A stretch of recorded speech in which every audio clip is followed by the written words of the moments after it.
ಅವಾಗ ನಮ್ಮ ಮಂದಿ ನೋಡ್ರಿ, ನೀವು ಇದ್ದಾಗ ಒಟ್ಟ ಯಾರು ಅಡಿಗೆ ಓದ್ ಕೊಡಂಗಿಲ್ಲ. ಸತ್ ಮೇಲೆ ಕೂಡಿ ಉಣ್ಣಾಕ್ ಹೋಗ್ತಾರನೇ ನಿಮ್ಮೂರಾಗ ಹೋಗ್ತಾರನ್? ನೀವು ಹೋಗಿರಲ್ಲ? ಸತ್ ಮೇಲೆ ಕೂಡಿ ಉಣ್ಣಾಕ್ ಹೋದವ್ರ ಬಗ್ಗೆ ನನಗೆ ಇಷ್ಟು ಒಂಥರ ಭಾರಿ ಇದು ಅನಿಸ್ತೈತಿ. ಇವ್ರು ಹೋಗ್ಯಾರ, ಅದಕ್ಕೆ ಹೋಗ್ಯಾರ, ಕೂಡಿ ಉಣ್ಣಾಕ ಹೋಗ್ಯಾರ. ಅಡಿಗೆ ಮಾಡ್ಕೊಂಡು ಅವ್ರ ಮನ್ಯಾಗ ಹೋಗಿ ಒಂದಿಷ್ಟು ಕೂಡಿ ಉಂಡು ಬರ್ಬೇಕಂತ ಹೋಗಿರ್ತಾರ.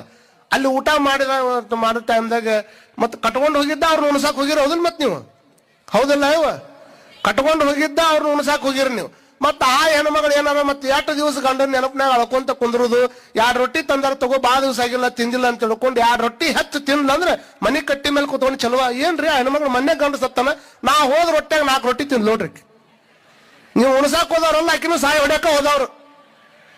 ಅಂದ್ರ ಗಂಡ ಸತ್ತಾನಂದ್ರೆ ನೀ ಏನ್ ಮಾಡಬೇಡ ಅಂತ ಹಿಂಗ ಹೇಳುವಂತ ಪ್ರಕೃತಿ ಒಳಗೆ ಬೇಕತ್ತೀವಿ ನಾವು. ವಿಚಾರ ಮಾಡ್ಕೊಳ್ರಿ.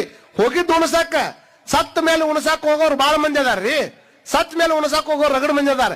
ಯಾವಾಗ